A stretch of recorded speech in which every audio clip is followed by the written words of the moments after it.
Welcome to the Tipping Point Show. I'm Jimmy Evans. Listen, I've got a guest today, Pastor Larry Huck. He's been to Israel 49 times. He's intimately familiar with what is happening right now today. He has very strong relationships with people in the government of Israel, religious leaders in Israel. He has been over there since the war began on October 7th, and he's going to be talking about what he knows firsthand about what's happening in the nation of Israel and also prophetically the significance of what's happening right now. Welcome to the Tipping Point Show.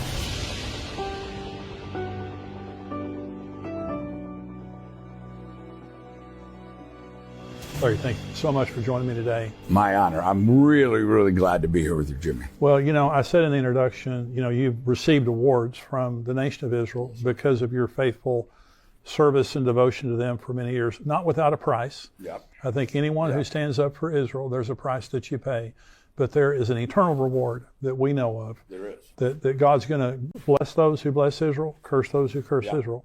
And so you have relationships on many levels with the political leaders, religious leaders in Israel.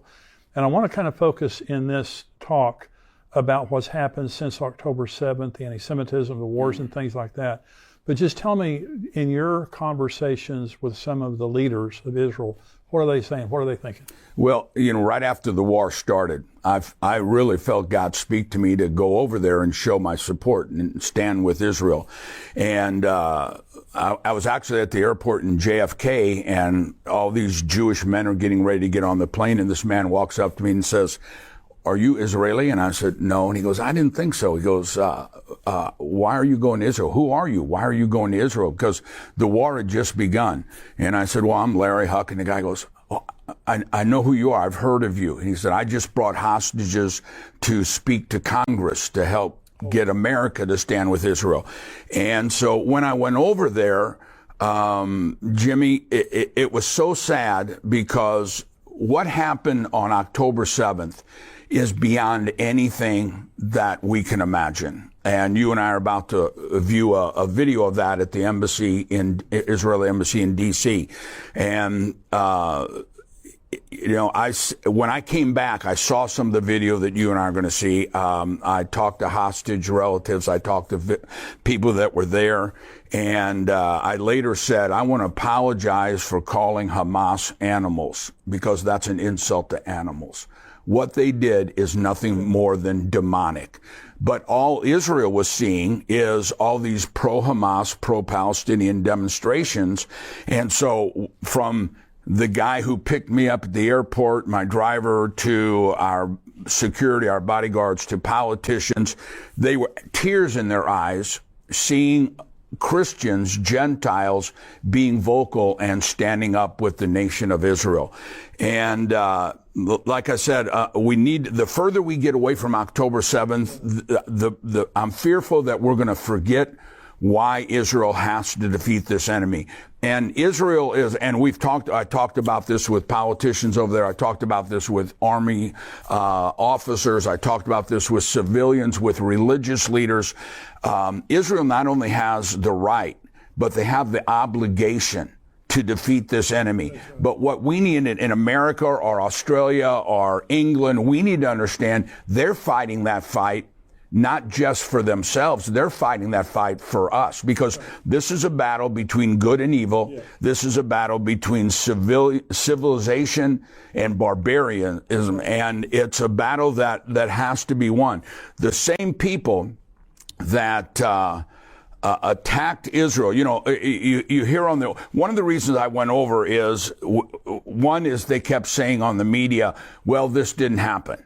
It didn't really happen. It was made up by Israel. Another thing they said, it wasn't as bad as Israel's making it out. And Jimmy, I stood there in those homes. I stood home after home after home after home after home, where people were butchered and slaughtered in their bomb shelters. The bomb shelters have no locks on the doors, because they're made not to keep terrorists out. They're made because Gaza's right there. They're made if rockets come in and it collapses the house, rescuers can come in and push those doors open. And so we talked to officials that caught Hamas, and they said what we did, the families would go in there and try to hold that door closed. And Hamas said we would hear babies crying, we would hear women crying, and we would just keep shooting until there were no cries anymore. Or if they couldn't get them out, some of them grabbed a rope or grabbed a bathrobe or a towel and held it where the bullets were going through the door. If they couldn't get them out, they set the place on fire and burned them alive. And so this is evil, evil, evil. Nobody would do these things except by a demonic force. And so what we've got to realize is that, you know, this is not only fulfillment of Bible prophecy for Israel, this is fulfillment of Bible prophecy with us standing or not standing with Israel. I've done dozens and dozens of interviews, and this really is for the church, Jimmy, I believe, an Esther moment. That when Mordecai said to Esther, and so many Christians, it baffles me. And I love doing this with you because you are so vocal on Bible prophecy and you're very, very vocal on standing with Israel. Mordecai said to Esther, if you're silent during this time, don't think you and your family are going to escape. Right. But then he says, but God will raise somebody up that will stand with Israel. And so what God is saying is two things. One, if you're silent, Genesis 12 says, I will bless those who bless Israel and I will curse those who curse Israel. He said, if you're silent, you and your family are going to pay the price. And you mentioned in your book about Amalek. Yeah. And about Haman being a descendant. Absolutely. Of that same spirit. This is the spirit of Amalek, and it's the spirit that wants to annihilate Israel. And I've said before, and this is what you're saying about demonic, anti-Semitism is not an ideology because you can't articulate it. That's right. It's a spirit. It's a spirit of hatred toward the Jews that can articulate the reason why.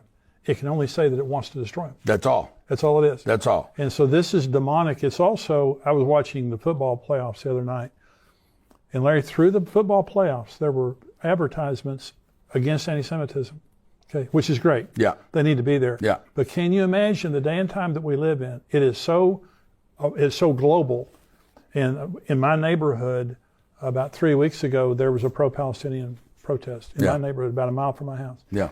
And about 100 people yelling on loudspeakers, apartheid state, genocide, all this kind of stuff.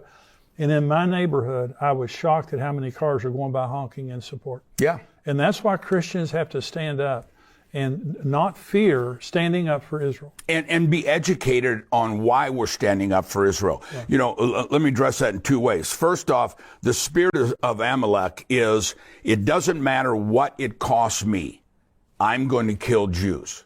And so when we look at this and we hear the chants from these pro-Hamas, pro-Palestinian, from the river to the sea, right, that is not a two-state solution chant. That's a chant that right, Yasser Arafat and the original terrorists came up with. From the river to the sea is not saying we want land. From the river to the sea is saying we don't want any Jews. That's right. I showed in our church, Jimmy, that right after the war started, a Hamas leader doing a live interview on television in Lebanon.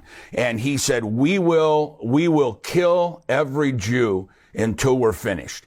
And the lady said, until you get the two-state solution. He goes, no, until there is no more Israel left. Right. And the thing that Americans and the rest of the world need to understand is on October 7th, when Israel was attacked, there was a ceasefire. You know, we're hearing everybody say, we need a ceasefire. Yeah. There was a ceasefire in 1948. Israel didn't break that. There was a ceasefire in 1967. Israel didn't break that. Ceasefire in 1973. Israel didn't break that. Ceasefire on October 7th. Israel didn't break that. Right. Israel has had a ceasefire and one peace. But on October 8th, after Israel was attacked, those who support Hamas and Hezbollah and the Houthis, in Iran's parliament, they were shouting not death to Israel, they were shouting on October 8th, death to America. Yeah. And so when we have a government that is not standing with Israel,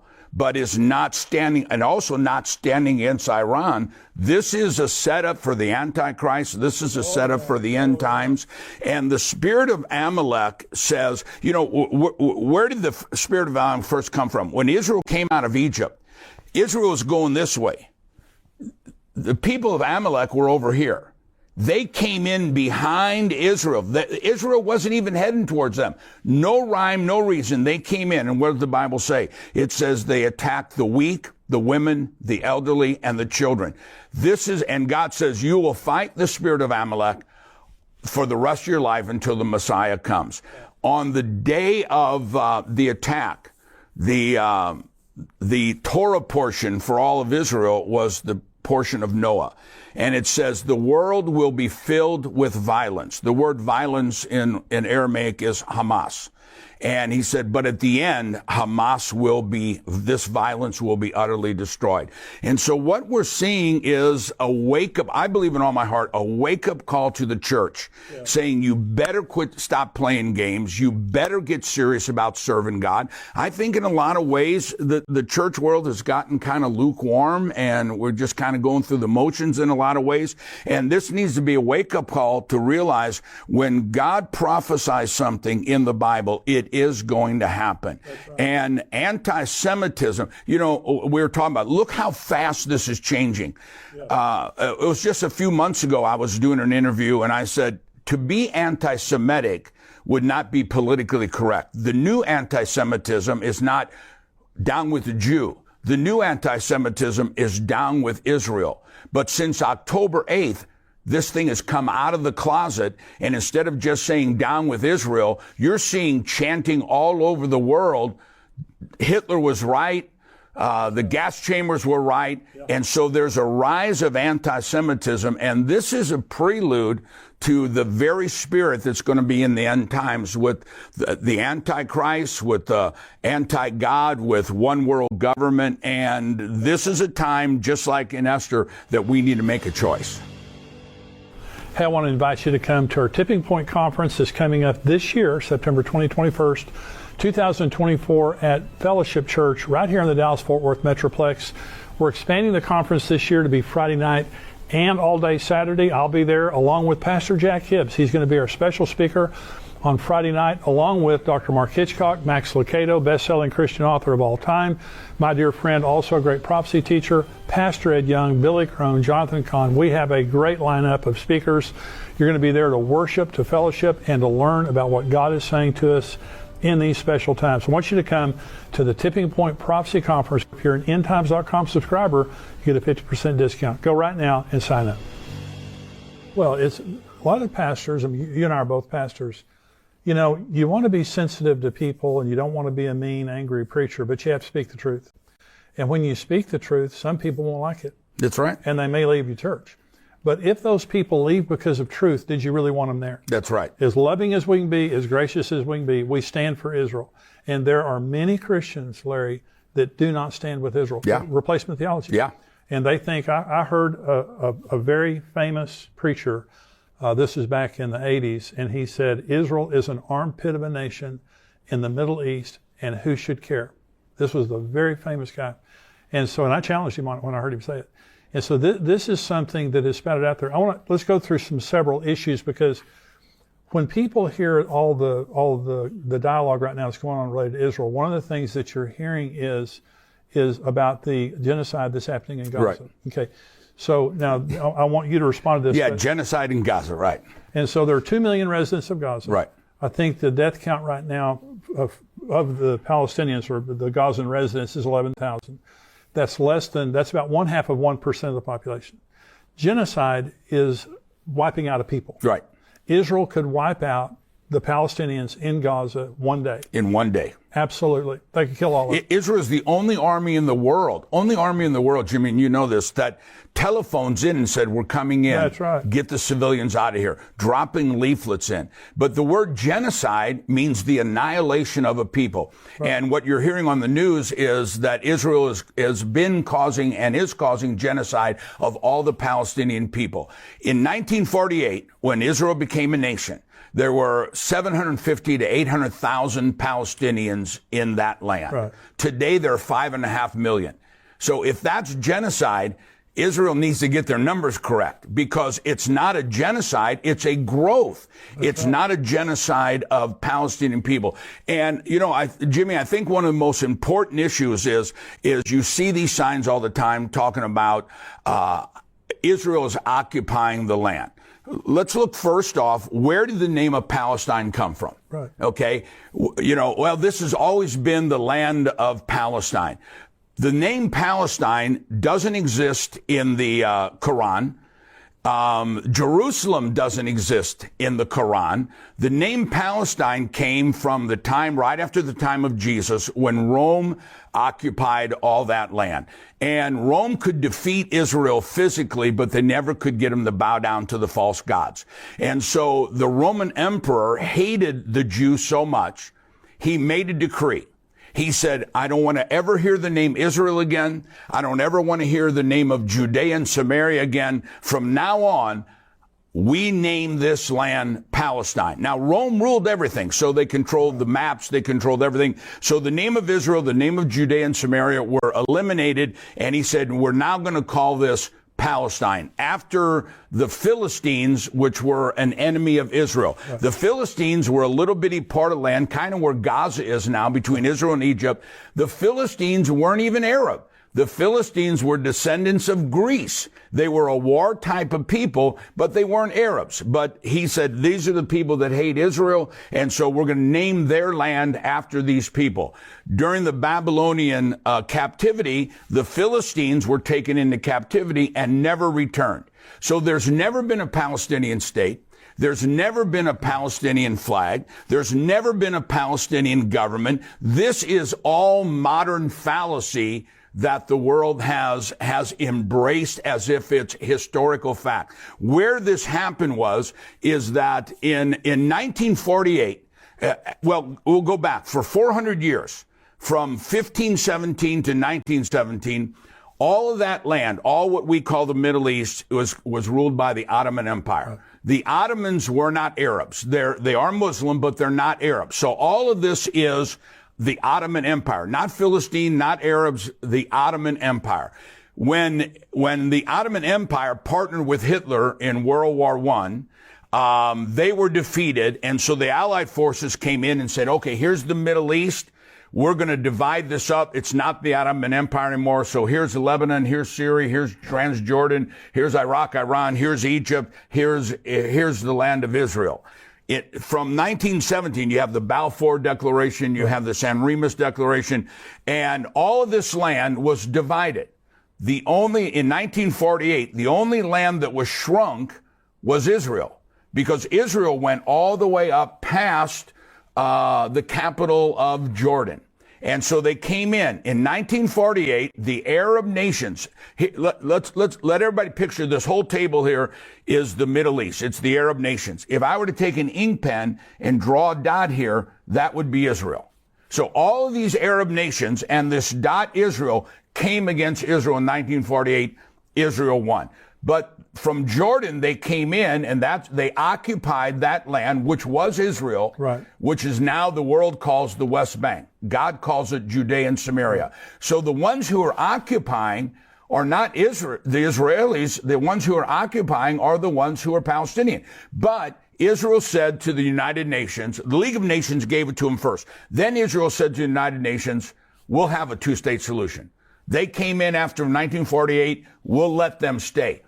Every Arab nation said, we don't want a two-state solution. Right. We don't want it. You look at when Yasser Arafat and met with Clinton at Camp David. They said, we'll give you everything you want. We just want peace in the Middle East. Arafat got up and walked out. And so when Lebanon, Syria, Jordan, Egypt, Israel, Iran, Iraq were all given, this land in 1948 was given to the land, the people, the Jewish people, the land of Israel. Nobody else had to change their borders. So everybody else gets land, but Israel doesn't get any. So in 1967, again, Israel was attacked. Israel miracle victory in the battle, 1973. So during this time, Yasser Arafat, the terrorist, hired a PR firm out of New York. The middle guy's name was Anderson. It was 3 names. And they said, how do we change the world perspective on the Arab nations and Israel? And they said, Israel's this dot. The Arab nations are Goliath and Israel's the David. You've got to make Israel the bad guy and make the Palestinian people the little guy. You got to make Israel Goliath and the Palestinian people the David. And so they had a huge worldwide campaign. It was a PR stunt to say Israel, instead of all the Arab nations picking on little Israel is picking on the Palestinian people. And it was nothing more than a political PR stunt to try to get people to change their opinion of Israel. And that has lasted. It's a lie. It's a false concept. Absolutely. And Israel has over and over and over again tried to have peace. They want. I've been to Israel now 49 times. Wow. And I have good Israeli friends. I have good Jewish friends. I have good Palestinian friends. Everybody that I know wants peace. It's these radicals that try to stir it up and make the world try to hate Israel as the occupiers, and it's not true. That land, biblically, politically, archaeologically, legally, that land belongs to the Jewish people. Absolutely. So in 1948, the two-state solution, 1947, the land was partitioned by the United Nations. The Jews accepted it. Right. And the Arab nations around rejected it and attacked Israel. Exactly. Okay. From 1948 till 1967, Jordan controlled they controlled the West Bank, they controlled East Jerusalem, they controlled Gaza. Because they came in. That's right. Yeah. And they never one time wanted a two-state solution and all that time. Never. They rejected the two-state solution in 1948. They had control of that area, and they never said, hey, Palestinians, we're your brothers over here in Jordan. Let's set up a two-state solution for you. One other issue is, again, we're trying to educate Christians and the church on why you should stand up for Israel and reject the nonsense. Apartheid is a label that we first of all heard in South Africa. Yeah. So in this Palestinian protest that was happening in my neighborhood, on a loudspeaker, they were shouting, Israel is an apartheid state. Now, apartheid means one group of people is controlling and excluding everybody else. That's not true in Israel. Not true. So the Knesset is made up of Muslims, Jews. Absolutely. And you know, the Knesset, which is the Israeli government, is made up of Christians, of Jews, of Muslims. Show me any Muslim country that has exactly Christians and Jews. And we talk about, there were some people that fled out of there because the Arab war that the Arabs started. But if you look at all the other Arab nations around there, there has been millions of Jews that have had to leave those Arab nations, which had been their home for 1,000 years. Yeah. They had to leave because of the persecution on the Jewish people. But look at Gaza. In 2005, they once again said land for peace. Land for, when President Trump was getting ready to run for the second term, he asked me to come up, and I met with his advisor, Jason Greenblatt, to Israel, myself and 5 or 6 other pastors. And so he said, Pastor Larry, what about land for peace? I said, it'll never happen. It won't happen. They don't want it. And I said, picture the Dallas Cowboy football stadium, and that's the Arab nation. A matchbook down in the corner. And they're saying, give us half that matchbook, and now we'll have peace. I said, that's what happened in 2005. That's right. They said, give us Gaza. Gaza could have been a new Singapore. It could have been. It was unbelievably beautiful. They removed all these Jewish people out of there. They inherited all these farms and beautiful beaches and hotels. Since 2005, there has been, Jimmy, as you know, hundreds and hundreds of millions of dollars pumped into Gaza. And I just watched a Hamas leader on television probably about 3 or 4 weeks ago. And this interview said, of the hundreds of millions that have come in Gaza, you have 500 miles of underground tunnels for Hamas soldiers, but you don't have one bunker for Gaza civilian. There you go. And he said, we're here for the soldiers. Let the UN worry about the civilians. And so when we're talking about, you brought up genocide, they use civilians, yes, they use Israeli civilians, and they use their own civilians. I saw an interview of a Hamas woman calling for God to judge Hamas, a civilian from Gaza, calling for God to judge Hamas because they're using her and her children as pawns in this and putting their own people to danger. And so there has never been, in reality, number one, there's never been a Palestine. That's number one. There's never been a Palestine. That's a modern day PR New York firm invention. That for 400 years, it was the Ottoman Empire. And so the whole concept of land for peace is a false concept. They'll tell you this themselves. This is not a war for land. This is a war to eliminate Israel. And a war to eliminate Israel is a war to eliminate God. Yes. And when we talk about, Jimmy, the Esther moment, I believe prophetically between now and this next presidential election, God is coming into the church, and he's going to separate the wheat from the tares. You know, you brought up Genesis 12. I will bless those who bless Israel. In Hebrew, there's a teaching called the avos, or the avot of something. That word means the father. What births what follows. And if you have the 10 commandments, none of those commandments work without the first one. Right. If you have put on the armor of God, none of those work unless you have the first one. And the avos of all blessings, the father of all blessings, is Genesis 12. Right. I will bless those who bless Israel, but I will curse those who curse Israel. So that's true for individuals. That's true for ministries. That's true for nations. And I really believe that God is shouting Bible prophecy. Get ready. And I believe for those of us who stand with Israel and stand with righteousness and stand with the Bible, we're getting ready to see the greatest outpouring of God's blessing that the church has ever seen. Those who are silent and don't say anything and don't stand up for Israel, I think there's a separation of tares and wheat, because it's not just I will bless those who bless you, I'll curse those who curse you. And that's why it's so important that we stand up, educate the church on what's really happening, what is the historical fact of the land of Israel. Well, I hope you enjoyed that interview. Listen, this is a 50-minute interview. You just heard part of it. If you want to hear the rest of it, go to endtimes.com, become a subscriber.